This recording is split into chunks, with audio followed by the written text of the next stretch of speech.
Good morning, sir. Good morning.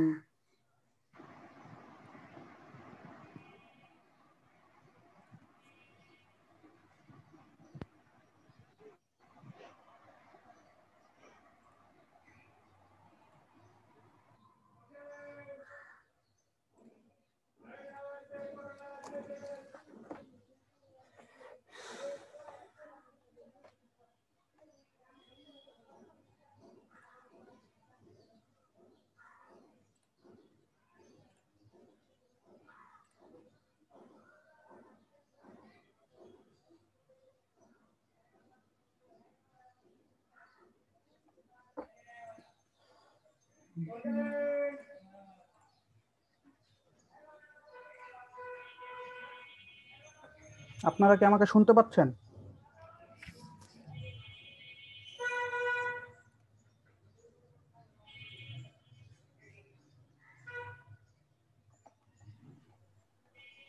আমাকে কি শুনতে পাচ্ছেন আপনারা?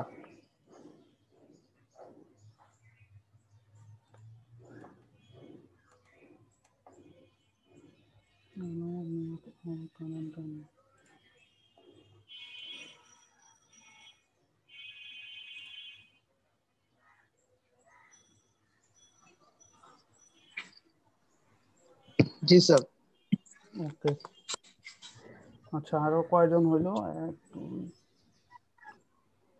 আচ্ছা আমরা আরো 2-1 মিনিট ওয়েট করি, দেখি আর কেউ অ্যাড হয় কিনা।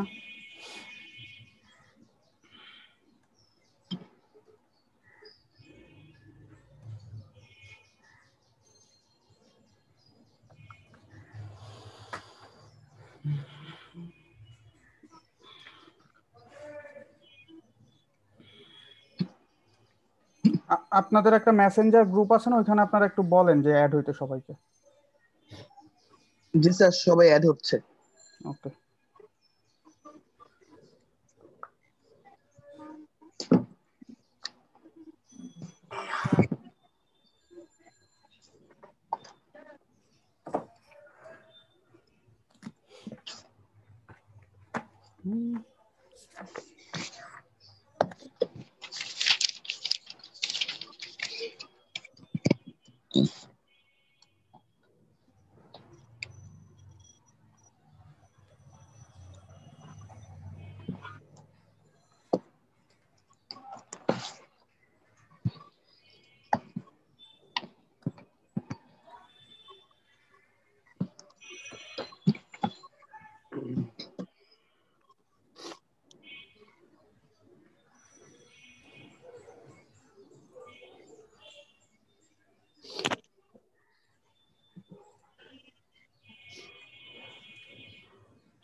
আচ্ছা আপনারা স্ক্রিন দেখতে পাচ্ছেন? Yes, sir. Yes, sir. ওকে, কতজন হইলো? Yes, sir. 1, 2, 3, 4, 6 জন, স্যার। না আরো বেশি। 6 জন। আপনাকে নিয়ে 7 জন শো করতেছে। 1 2 3 4 5, হ্যাঁ স্টুডেন্ট আরো হওয়ার কথা, তাই না? জি স্যার।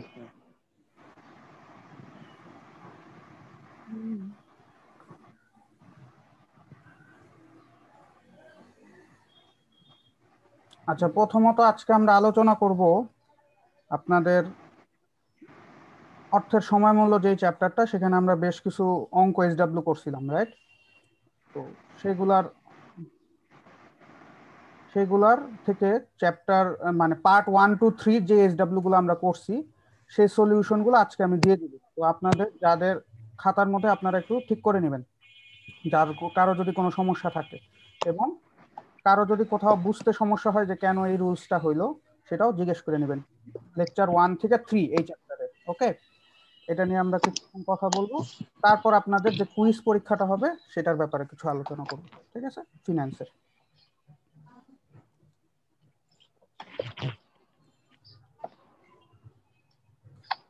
বাড়ছে লোকজন না, 2 3 কিছু বাড়ছে। বেড়েছে স্যার।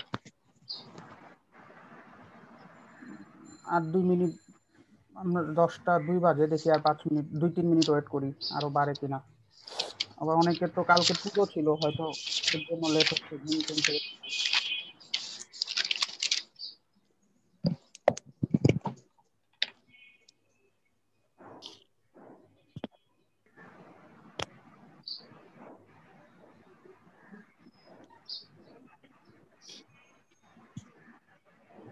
সবাই একটু ওই যে এসডব্লিউ গুলো করছেন এই খাতাটা সামনে নিয়ে নিন এবং বইটা, ফিনান্সের যে বইটা সেটা।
ওকে, আমরা স্টার্ট করি। জি স্যার। আচ্ছা, এটা হলো প্রথম অংশে যে ফার্স্ট ক্লাসটা যেটা হয়েছিল অর্থের সময় মূল্য তার এসডব্লিউ। এখানে দেখেন আমরা এসডব্লিউ তে কোশ্চেনটা রাখছিলাম। আমি কি সবাইকে মিউট করে দিতেছি, হ্যাঁ, পরে কারো কোনো কোশ্চেন থাকলে তখন আমি আবার হ্যান্ড রেজ করবেন, আমি ইয়া করে দেব। Okay sir. Okay sir.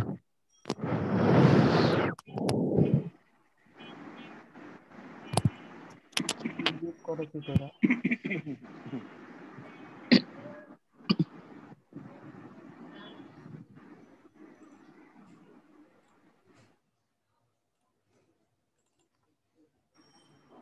ওকে, তো ফার্স্ট ম্যাথটা যেটা ছিল, সোহাগ একটি বিনিয়োগের উপর শতকরা 12 টাকা চক্রবৃদ্ধি হারে সুদ পাবেন। 3 বছরের জন্য 16,000 টাকা জমা করলে সোহাগের বিনিয়োগকৃত অর্থের ভবিষ্যৎ মূল্য কত? তো এখানে টিচার বলেই দিতেছে যে আমাকে ভবিষ্যৎ মূল্য বের করে দেন, এবং সেই জন্য আপনাকে শতকরা সুদের হার, এখানে শতকরা কথাটা লেখছে বলে পার্সেন্টেজ আর লেখে নাই, 12%।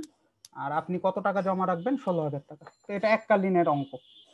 আমরা প্রথম দিকে যে অঙ্কগুলো করছি এককালীন, অর্থাৎ আমি আজকে ব্যাংকে টাকা জমা রেখে আসবো, মাঝখানে আর যাব না, আবার 2 বছর 3 বছর 5 বছর যাই হোক, তারপরে যাই টাকাটা উঠায় নিয়ে আসবো, এরকম। তো এই ক্ষেত্রেও তাই। তো আমি 16,000 টাকা জমা রাখছে, 12% সুদের হার হবে, 3 বছর পর কত টাকা সে পাবে, তাহলে এফডি সূত্র ইউজ হবে। তো আমরা কি কি দেওয়া আছে লিখে ফেললাম, তারপরে এফবির ফর্মুলা ইউজ করলাম, পিবি 1 + i⁴n, সবগুলা ভ্যালু বসাইলাম এবং অ্যান্সার আমরা এভাবে বের করছি। আমি আপনাদের ক্লাসগুলোতে বলছি মিনিমাম আপনারা 3টা লাইন দেখাবেন।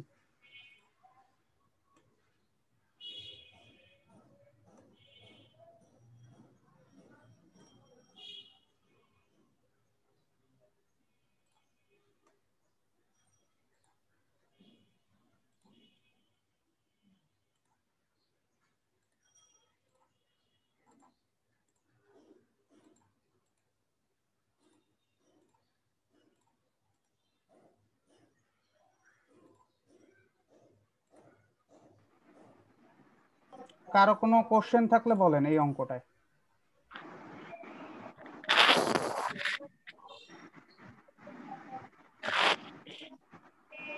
আছে কারো কোনো প্রবলেম?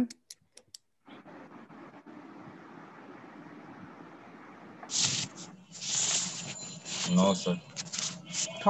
সবার এই ম্যাথটা ঠিক ছিল? এই জি স্যার। চ্যাপ্টারটা কিন্তু আপনাদের কুইজে থাকবে তো। Yes sir. ওকে, তাহলে আমরা পরেরটায় যাই। পরেরটা যদি দেখি, সেম অঙ্কই, 15% অর্ধবার্ষিক চক্রবৃদ্ধি। তাহলে আমরা প্রথম ক্লাস থেকে বলে আসছি যে আমার যদি বার্ষিক না হয়ে সেটা যদি সুদটা যদি বছরে কয়েকবার হয় সেক্ষেত্রে আমরা একটা এম ইউজ করি ম্যাথ অঙ্কে। তো এখানে এম ইউজ হবে যেহেতু অর্ধবার্ষিক, অর্থাৎ বছরে টাকা বাড়বে 2 বার, অর্ধবার্ষিক হলে 2 বার টাকা বাড়বে। তো সুদে অর্ধবার্ষিক চক্রবৃদ্ধি সুদে 8,000 টাকা ইসলামী ব্যাংকে জমা রাখেন, 5 বছর পর তার হিসাবে কত টাকা হবে? আমরা সেম সূত্রটাই, আগের সূত্রটাই ইউজ হয়েছে, জাস্ট চক্রবৃদ্ধি হলে কি হয়, সময়ের সাথে এম গুণ হয় এবং সুদকে এম দিয়ে ভাগ করতে হয়, প্রত্যেকটা সূত্রেই দেখবেন তাই হয়। তো এমটা আমরা কিভাবে বের করব? আমাদের বছরে 12 মাস এবং প্রশ্ন অনুযায়ী যেটা থাকবে, এখানে প্রশ্ন অনুযায়ী অর্ধবার্ষিক মানে 6 দিয়ে ভাগ করতে হবে, তার মানে বছরে সুদ হবে 2 বার। এটা আপনারা না করলেও হয়, আপনারা নিজেরাও এমনি বের করতে পারেন, অর্ধবার্ষিক মানে সুদ হবে 2 বার। সেম ভাবে আমরা এই ম্যাথটা কমপ্লিট করব। এই ফিন্যান্সের অঙ্কের ক্ষেত্রে আমি ক্লাসগুলোতেও বলছি যে আপনারা প্রশ্ন থেকেই আপনাকে প্রশ্নই বলে দিবে কোন সূত্র ইউজ করতে হবে, তো আপনাকে প্রশ্ন থেকে বুঝে নিতে হবে এটা কোন সূত্রে যাচ্ছে, তারপরে ভ্যালু বসাইতে পারলে অঙ্ক হয়ে যাবে, খুবই সহজ যদি আপনি সূত্র জানেন, আদারওয়াইজ অনেক কঠিন।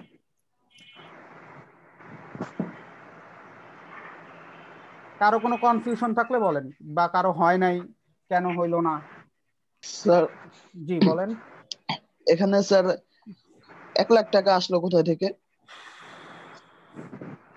ও সরি, এটা 1 লাখ হবে না, এটা জি 8,000 স্যার, 1 লাখ। না 8,000 হবে, সরি সরি সরি, এটা 8,000 হবে। হ্যাঁ sir, thank answer you sir. হবে। হ্যাঁ 8,000 হবে। 16,488। আচ্ছা অ্যানসারটা এখানে, হ্যাঁ স্যার, 16,488। আচ্ছা এটা তাহলে মানে ফর্মুলাটা এটাই হবে আর কি। জি জি স্যার। ওকে, জি স্যার। এবার সেকেন্ড লেকচার থেকে যাই।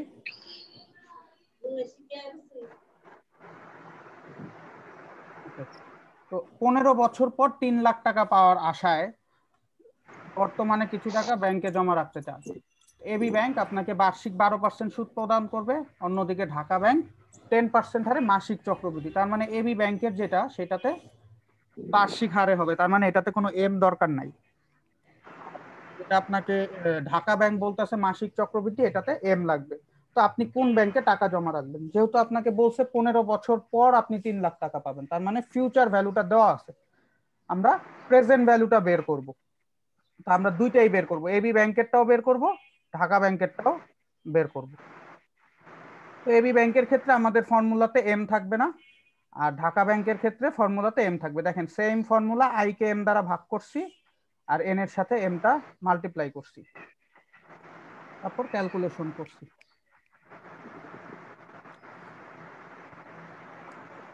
এখন যদি আমাকে বলতে বলছে যে কোনটা ভালো, আমি কোন কোন ব্যাংকে টাকা রাখবো বলেন, এবি ব্যাংকে রাখবেন না ঢাকা ব্যাংকে রাখবেন? AB bank sir. AB bank. AB bank sir, AB ব্যাংকে স্যার। এবি ব্যাংকে টাকা রাখবো, এর জন্য কারণ কি লিখবো? কারণ হলো বর্তমান মূল্য। হ্যাঁ বর্তমান বর্তমান মূল্য কম স্যার, এই জন্য। বর্তমান মূল্য কম, কিন্তু ভবিষ্যতে আমি 3 লাখ টাকাই পাচ্ছি, 3 লাখ টাকায় পাবো, কিন্তু ওই ঢাকা ব্যাংকে স্যার বর্তমান মূল্য হচ্ছে বেশি, এই জন্য স্যার। এইভাবে হচ্ছে লিখতে পারি, যেহেতু কম বিনিয়োগের মাধ্যমে বেশি টাকা ফেরত আসছে। এটা আপনি যেইভাবে লেখেন আপনি বুঝায় দিতে পারলেই হয়েছে, আপনার ভাষায় আপনি লিখবেন, কোনো সমস্যা নেই। কিন্তু কোশ্চেনটা যদি এইরকম হইতো, ধরেন কোশ্চেনটা যদি একটু টুইস্ট করে দিত যে আপনি টাকা ঋণ নিতে চান, ধরেন ব্যাংক থেকে আপনি টাকা নিবেন, সেই ক্ষেত্রে কোনটা নিবেন? Sir Dhaka bank. Dhaka bank. সেই ক্ষেত্রে আপনি ঢাকা ব্যাংকে যাবেন, কারণ ঢাকা ব্যাংক বেশি টাকা দিচ্ছে। ঠিক আছে, তো প্রশ্নটাই বুঝতে হবে যে আমাকে ঋণ দিতে বলছে না জমা দিতে বলছে। তো ফিনান্সের যখন আমরা অঙ্ক করব তখন আমাদের মাথায় রাখতে হবে আমার কোনটায় বেনিফিট সেটাই আমি নেব। ঠিক আছে, যখন আপনি জমা রাখতেছেন তখন আপনি কি চাবেন? কম জমা রেখে বেশি টাকা আনতে। আর যখন আপনি টাকা নিচ্ছেন তখন আপনি চাবেন বেশি টাকা নিবেন কিন্তু দিতে চাবেন কম, বা সমান টাকা দিতে চাবেন। সমান টাকা দিব। ক্লিয়ার? জি স্যার। ওকে, ধরেন আপনাদের কুইজে এরকম একটা প্রশ্ন থাকতে পারে, ঠিক আছে, যে আপনাকে ডিসিশন নিতে হবে কোনটা ভালো কোনটা খারাপ। কুইজে আবার আরেকটা জিনিস আছে, কুইজে সেটও হইতে পারে, একটু ভালো মতো দেখেন। অনেকের কুইজে দেখা যাবে এখানে জমা লেখা আছে, অনেকের কুইজে দেখা যাবে ঋণ লেখা আছে। তো কেউ কারোটা কপি করে লিখতে যাবেন, দেখবেন ওর জমা, আপনি ওর মতোই অ্যান্সার লিখে দিছেন, ডিসিশন ভুল। ঠিক আছে, স্যার আমাদের কি মানে বলেছিল যে এমসিকিউ কোশ্চেন হবে, আমাদের কি আসতেছি, আমি এমসিকিউ আসবো হবে নাকি? আসবো আমি আসবো আসবো কুইজ নিয়েও কথা বলবো। এটা শেষ করে নিই, তারপর কুইজের প্রসঙ্গে আসতেছি। Okay sir. এটাতে কারো কোনো প্রবলেম আছে? ডিসিশন কি হবে? No, আমি sir. ডিসিশনটা লিখি নাই, কোন ব্যাংকে আপনি রাখবেন। No sir. ওকে, এটা ছিল হইলো আমাদের এখানে বিভিন্ন মানে ক্যাশ ফ্লোটা ডিফারেন্ট। প্রথম বছর 25,000, দ্বিতীয় বছর 28,000, তারপরে 22,000, 25,000, আবার 50,000। তার মানে এক এক বছর এক একটা ক্যাশ ফ্লো। আমি ক্লাসগুলোতে বলছিলাম যে এটা কিস্তির অঙ্ক হবে না, কারণ কিস্তির অঙ্ক হইতে হলে প্রত্যেকটা কিস্তির টাকা সমান হবে, সমান হতে হয়। কিন্তু এখানে সমান নাই। কিন্তু এখানে যেহেতু সমান নাই, সেহেতু আমরা ফিউচার ভ্যালু মানে এককালীনের যে সূত্রটা সেটাকেই কয়েকবার ইউজ করব। অর্থাৎ প্রথমটাকে এক বছর আগাবো বা পরে নিব, যদি ফিউচারে যাইতে বলে ফিউচারে নিয়ে যাব, আর যদি প্রেজেন্টে আনতে বলে প্রেজেন্টে আনবো। এখানে কি বলছে, বর্তমান মূল্য নির্ণয় করো, তার মানে এটা এক বছর পর, তো এটার জন্য N1, 28,000-এর জন্য N2, যেহেতু এটা 2 বছর, 22,000-এর জন্য N3, 25,000-এর জন্য N4, 50,000-এর জন্য N5। অনেক বইতে দেখবেন 2-3টা একই থাকে, 25,000, 25,000, 25,000, ধরেন 3টা সেম আছে, প্রথম 3টা। সেই ক্ষেত্রে বই বা অনেক টিচার সেটাকে এর সূত্রে ফেলায়, মানে কিস্তির সূত্রে দেয় 3 বছরের জন্য, আবার বাকি 2টা দেখা যায় ডিফারেন্ট আছে, সেই 2টাকে আবার এই ধরনের ফর্মুলায় ফেলায়। তো আমরা অত কমপ্লিকেসিতে যাব না, আমরা সবগুলাকেই নর্মাল ফর্মুলাতে ইউজ করবো। এখানেও যদি সেমই থাকতো, প্রত্যেকটাই 25,000, সেক্ষেত্রে ধরেন প্রথমটাও 25, সেকেন্ডটাও 25, থার্ডটাও 25, আপনি চাইলে 3টাকে এর সূত্রে ফেলাইতে পারেন। আমরা এর সূত্রে ফেলাইও এটা করা যেত যদি 3টা সেম হইতো, প্রথম 3টা।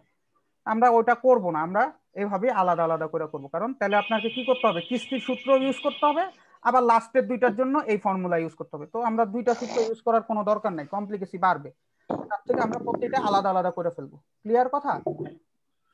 জি স্যার।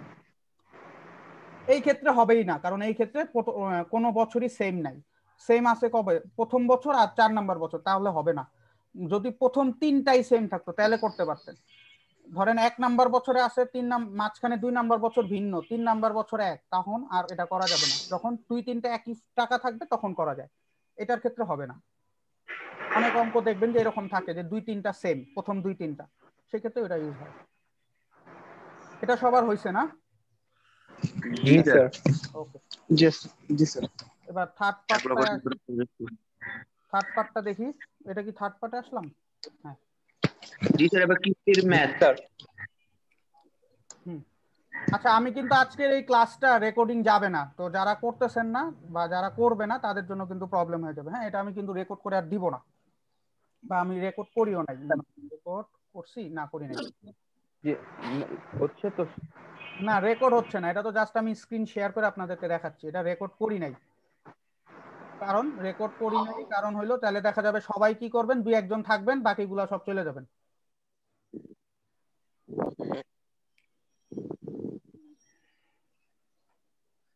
আচ্ছা, তাহলে এখন দেখি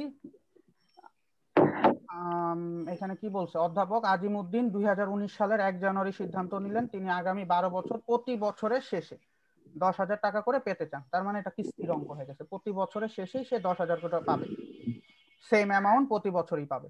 সুদের হার 12% হয়, তাহলে সে কত টাকা, জনাব অধ্যাপক আজিমউদ্দিনকে কত টাকা পরিমাণ করতে হবে। তার মানে প্রেজেন্ট ভ্যালু বের করবো, অর্থাৎ আজকে সে কত টাকা জমা রাখবে যাতে প্রতি বছরের শেষে সে 10,000 টাকা করে পায়।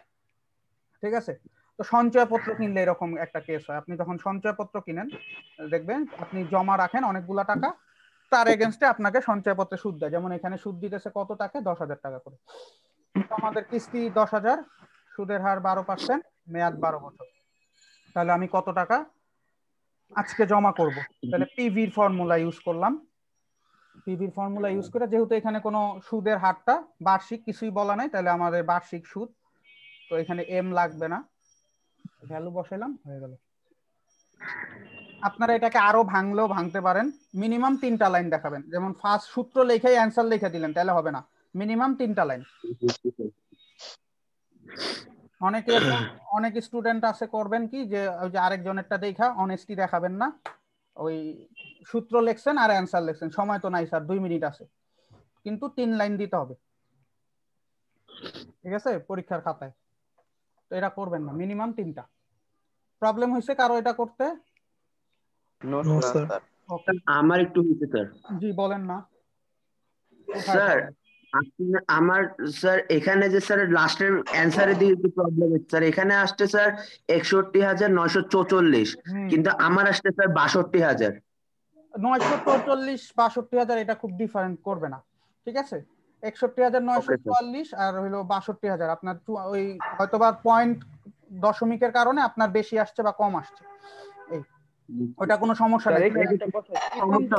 এখন যদি 61,000-এর জায়গায় আপনার 75,000 আসতো বা 81,000 আসতো, সেই ক্ষেত্রে আপনার অঙ্কটা ভুল হইতো, ঠিক আছে? হ্যাঁ বলেন। একটা কথা স্যার, এইখানে যখন লেখা 0.4733, এখানে অনেকে 0.47 দিয়ে অঙ্ক করলে অঙ্কের মান অনেকটা ঘুরা যায়, তখন এরকম ক্ষেত্রে স্যার ওই যে তখন আমি কি করা যায়? আপনাদেরকে বলছি দশমিকের পরে আপনারা 4টা ঘর রাখবেন। আচ্ছা 4টা ঘর, আমি 3টা রাখছি। ওকে, 4টা ঘর রাখলে ওই যে অ্যান্সারটা মোটামুটি অ্যাকুরেট আসবে, ঠিক আছে?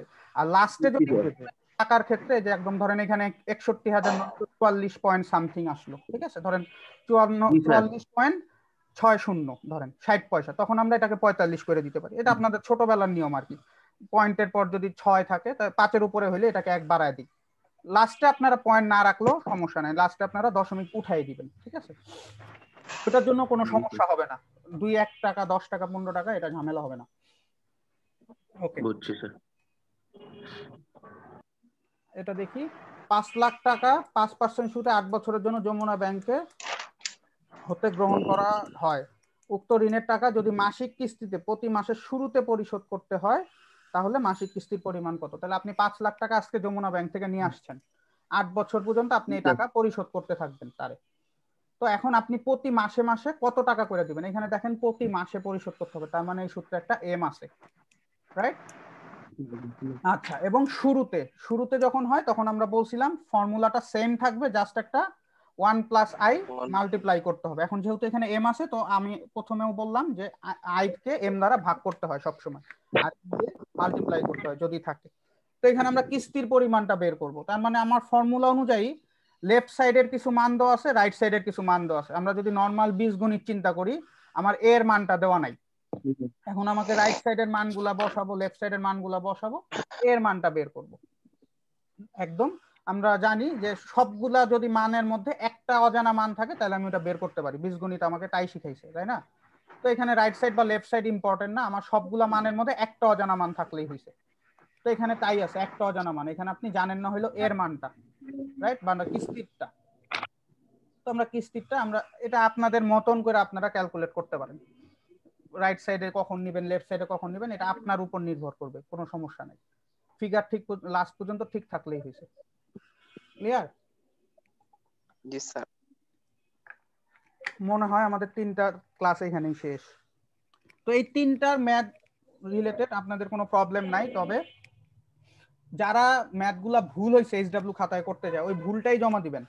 কেউ যদি শর্ট, কারণ আমি ছবির সাথে মিলাই দেখবো, আপনারা খাতা জমা দেওয়ার একটা ডেট দেওয়া হবে কলেজ থেকেই, তো ঠিক করে জমা দিলে কোনো মার্কস পাবেন না, আপনারা জমা দিলেই মার্কস পাবেন, সহজ কথা। ভুল ঠিক ইম্পর্টেন্ট না, সব কয়টা অঙ্ক করছেন খাতায় আছে, সব কয়টা অঙ্ক, তাহলেই মার্কস পাবেন। ধরেন 10টা অঙ্ক আছে, সাপোজ আপনি 8টা করছেন, ধরেন 5-এর মধ্যে মার্কিং, তাহলে 8টা করলে আপনি 4 মার্ক পাবেন। আপনি ধরেন 10টাই করছেন, কিন্তু 10টার মধ্যে 10টাই ভুল, তাও আপনি 5 পাবেন। ঠিক আছে? জমা দেওয়াটা ইম্পর্টেন্ট, কারণ এখন যেহেতু আপনারা কেবল শিখতেছেন, আপনাদের ভুল হবেই, ভুল হবে, এটা ধরেই কিন্তু আমি আপনাদের এইচডব্লিউ গুলা দিতেছি। কিন্তু আপনারা প্র্যাকটিস করেন, প্র্যাকটিস না করলে সমস্যায় পড়ে যাবেন। ঠিক আছে? কেউ সঠিক হইলো না বইলা জমা দিলাম না, আরেকজনেরটা দেখা কইরা জমা দিয়ে দেই, সঠিক হইলে মনে হয় মার্কস দেবে স্যার, তা না। আপনাদের ভুল অঙ্কেও মার্কস দেওয়া হবে, কিন্তু নিজেরা করেন। কারণ আপনারা মনে করেন যে আপনারা আমি দেখা করছেন কি দেখেন নাই, টিচাররা কিন্তু ঠিকই বুঝা ফেলায়। কারণ আমরা জানি যে আপনারা কোন জায়গাটায় ভুল করবেন, ওই জায়গাটা যখন দেখি ঠিক করা, তার মানে হয় আপনি কারো সাহায্য নিছেন অথবা বই দেখছেন। ঠিক আছে? ওকে, এবার আসি আমরা এই পরের অংশগুলো আমরা পরের আবার নেক্সট যেদিন আমাদের আবার জুম ক্লাস, ধরেন পরেরটাই হবে, পরে কবে ক্লাস আছে আমি জানি না, তো ওই দিনে আবার আরেকটা জুম ক্লাস নিব। আজকেও তো ক্লাস আছে স্যার। আজকে তো এখনই ক্লাস হচ্ছে, এটা তো হচ্ছে।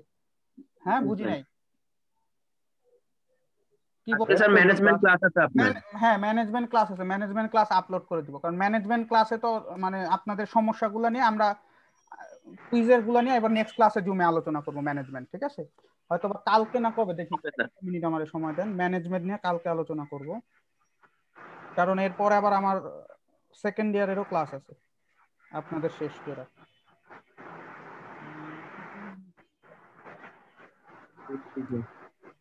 আচ্ছা আজকে আজকে কয় তারিখ? 15, তাই না? 16 তারিখ, 16 তারিখ আপনাদের সাথে আমার কোনো ক্লাস নাই।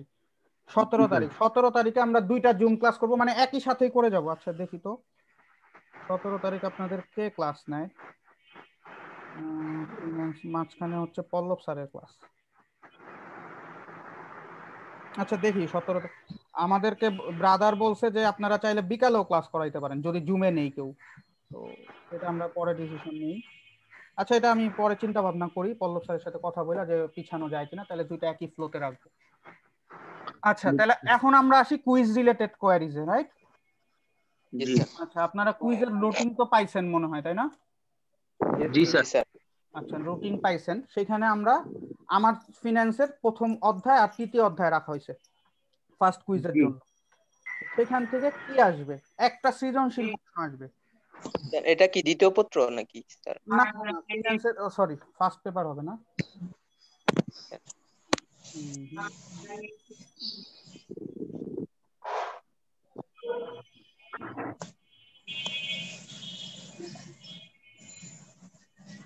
প্রথম পত্র তো প্রথম পত্র, ওকে স্যার। হ্যাঁ প্রথম পত্র। আপনাদের সিলেবাস অনুযায়ী আমরা আমাদের ফার্স্ট ইয়ারের যে হবে অর্ধবার্ষিক পরীক্ষা, যেটা আপনাদের মিড টার্ম, সেখানে 5টা চ্যাপ্টার রাখা হয়েছে ফার্স্ট ইয়ারে। তো তার থেকে আমরা প্রথম অধ্যায় আর তৃতীয় অধ্যায়টা নিয়েছি, দ্বিতীয় অধ্যায়টা পরে রাখছি, কারণ প্রথম অধ্যায়ে কি থিওরি, দ্বিতীয় অধ্যায়ও থিওরি, তার জন্য একটা থিওরি একটা ম্যাথ, দুইটা চ্যাপ্টার রাখছি এর জন্য, ঠিক আছে? আর দ্বিতীয় কুইজ হবে সৃজনশীল আসবে। আমি বলতেছি আপনার, আমি বলে শেষ করার পরে আপনারা কোশ্চেন করবেন। হ্যাঁ দেখা যাবে অনেকের কোশ্চেন অ্যান্সার চলে আসছে আমার কথার মধ্যেই। তো প্রথম কুইজে 1 আর 3 অধ্যায়, আর দ্বিতীয় কুইজে আমরা করব হচ্ছে 2 আর 4, ঠিক আছে? এখনই আপনারা লিখে রাখতে পারেন 2 আর 4, যখন আমরা যে অধ্যায় 4টা পড়তে আছি অলরেডি, সেকেন্ড কুইজে 2 আর 4 থাকবে।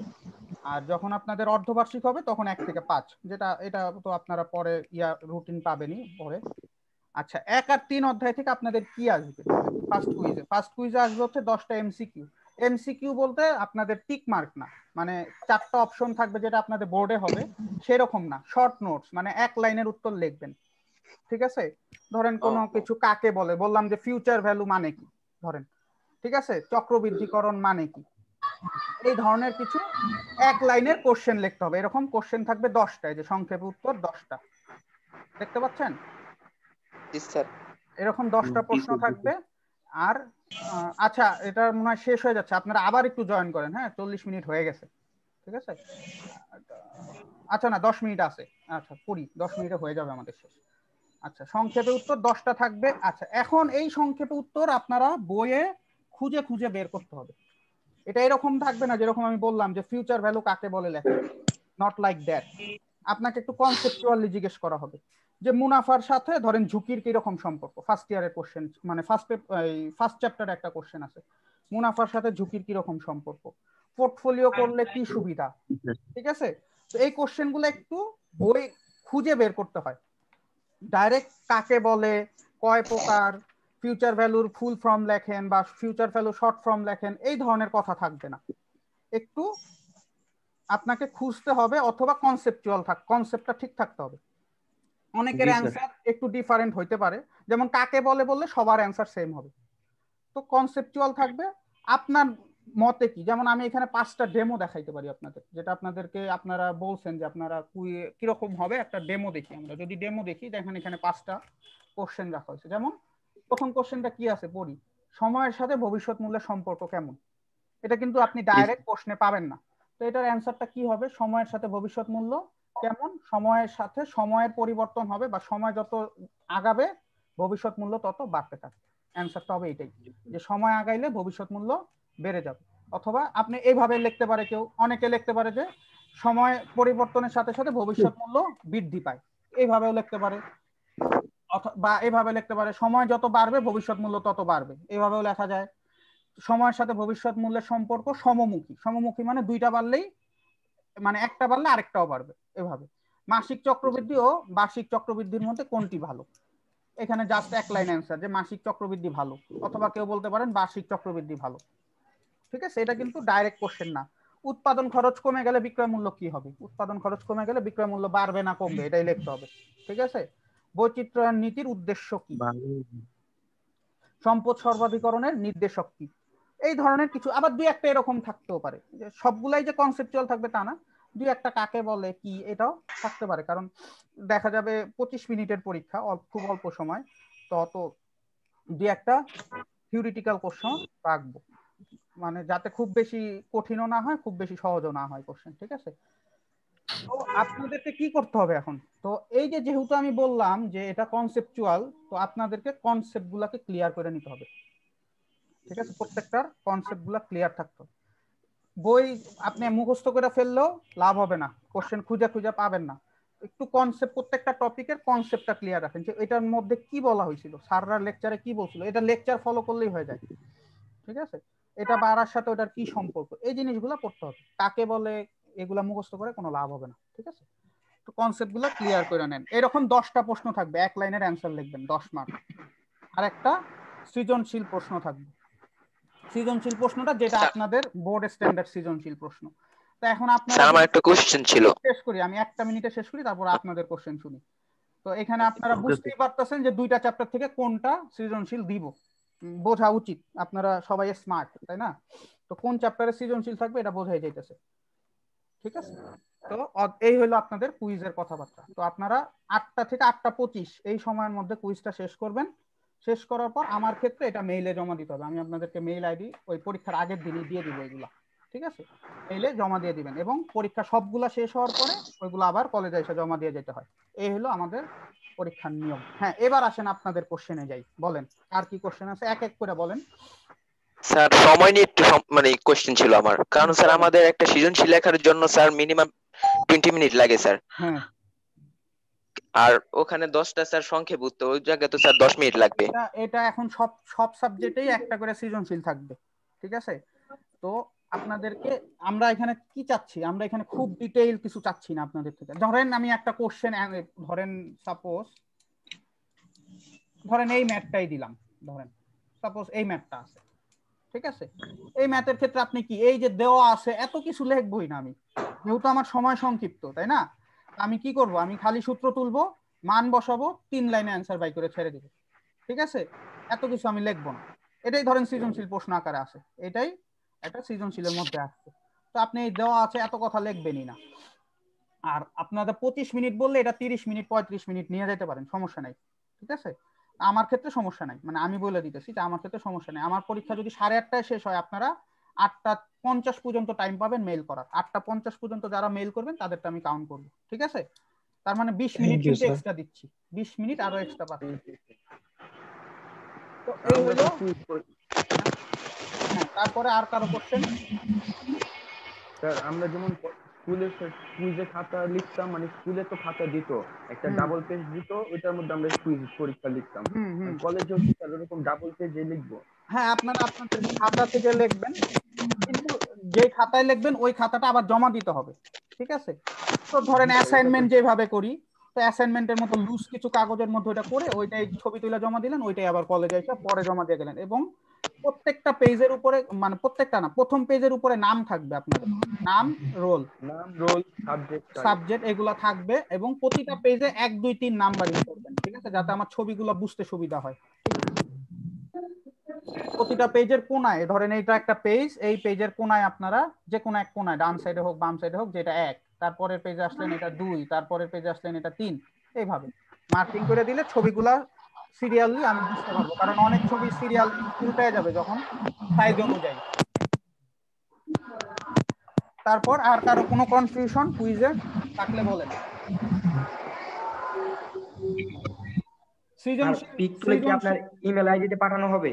হ্যাঁ, ছবি দিলে আমাকে ইমেইলে দিবেন, সেটা পরীক্ষার আগেই আপনাদেরকে জানাই দেওয়া হবে কোথায় দিতে হবে, কিভাবে দিতে হবে। প্রত্যেকটা স্যারের আলাদা আলাদা নিয়ম আছে। এক এক স্যার এক এক ভাবে নেয়, ঠিক আছে? তো প্রতিদিন নজর রাখবেন, আগের দিন নজর রাখবেন। এক্সাম কি মানে ক্যামেরা অন করা হবে, ক্যামেরার সামনে পরীক্ষা দিতে হবে এরকম কিছু? না না না না, আপনারা আপনাদের ঠিক আছে, আপনাদের নিজেরাই বাসায় বাসায় বসে পরীক্ষা দিবেন। হ্যাঁ, কোশ্চেনটা আপনাদের গ্রুপে দিয়ে দেওয়া হয়। যদি 8টায় পরীক্ষা হয়, ধরেন 8টার 2-3 মিনিট আগে এই কোশ্চেনটা দিয়ে দেওয়া হবে। ওই কোশ্চেনটা দিয়ে দেওয়ার পর আপনারা নিজেরা পরীক্ষা দিবেন। ধরেন 25 মিনিটের জায়গায় আমার ক্ষেত্রে ধরেন আরো 10 মিনিট বেশি লাগতে পারে, আমি বললামই আপনাদের 50 পর্যন্ত সময় দিব। 8:30 পর্যন্ত সময়, তার জায়গায় আমি 8:50। এর মধ্যে আপনারা লেখা শেষ করে ইমেলটায় পাঠিয়ে দিবেন, শেষ। এই হলো আপনাদের কাজ। আর এরকম ভাবে সবগুলা পরীক্ষা শেষ হইলে আবার সবগুলা খাতায় না কলেজে জমা দিয়ে দেবেন। এই হলো সিস্টেম। কোন টিচার এটা হোয়াটসঅ্যাপে নেয়, কোন টিচার মেসেঞ্জারে নেয়, কোন টিচার ইমেইলে নেয়। আমি ইমেইলে নিব খাতাগুলো। স্যার ইমেলে তো অনেক প্রবলেম হতে পারে স্যার। না, প্রবলেম হয় না। যাদের প্রবলেম হবে তারা মেসেঞ্জারে পাঠিয়ে দিবেন আমাকে বইলা, কিন্তু ইমেইলে কোনো প্রবলেম হয় না, কারণ আপনাদের সেকেন্ড ইয়ারের অনেকেই বলছিল প্রবলেম হয়, কিন্তু ওরাও পাঠাচ্ছে, কোনো সমস্যা হয় না। 2-1 জনের হইছে নেটের, সেটা হইলে 2-1 জনেরটা নেওয়া, ওটা আমরা মেসেঞ্জারে নিয়ে নিই। কারণ ইমেইলে যখন মেসেঞ্জারে যখন সবাই পাঠানো শুরু করেন একসাথে, ধরেন 50 জন, তাহলে আমার বন্ধু বান্ধব বা আত্মীয় স্বজনের মেসেঞ্জার অনেক নিচে পড়ে যাবে, 50 জনের খুঁজে, ঠিক আছে? তো ইমেইলে থাকলে আমার জন্য খুঁজতেও সুবিধা, দেখতেও সুবিধা। এটা একটা ইয়া। আর এখন আপনারা প্রত্যেকে আপনাদের আইডি লাস্ট 2টা ডিজিট বলবেন আজকের ক্লাসের অ্যাটেন্ডেন্স, কারণ আজকে তো আর কমেন্টস নাই। না স্যার। হ্যাঁ বলেন, তাড়াতাড়ি বলেন। 20 স্যার। 20, তারপর 49 32, তারপর 36 25 33 বললেন কেউ? 36 36, তারপর 39 স্যার। ক্লাস এগুলা কি ক্লাস রোল গুলা স্যার? হ্যাঁ হ্যাঁ, ক্লাস রোল 39, তারপর স্যার 25 লিখেছেন স্যার। 18 স্যার। 18, তারপর 40 স্যার। 40, তারপর 29 2930, তারপর 31, তারপর এই সবাই কি সবারটা বলতেছেন না বন্ধুদেরটা সব বলতেছেন? 30 স্যার, 30 1 2 3 4। না না স্যার, ওই নিজেরটাই বলতেছি আমরা। নিজেরটাই বলতেছি স্যার। হ্যাঁ ঠিক আছে, 31 C33, 33, তারপর 30 লেখছি, তারপর 03 স্যার। 03, তারপর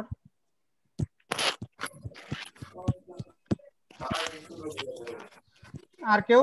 1 2 3 4 5 6 7 8 9 10 11 12 13 14 জন পাইছি। স্যার 36 লিখছেন স্যার? 36 লিখছি। আমি বলি কি কি লিখছি। 25 জি জি স্যার বলেন। বলেন স্যার, আপনি বলেন। 20 লিখছি, 49 লিখছি, 32 লিখছি, 25 লিখছি, 36 লিখছি, 39 লিখছি, 18 40 লিখছি,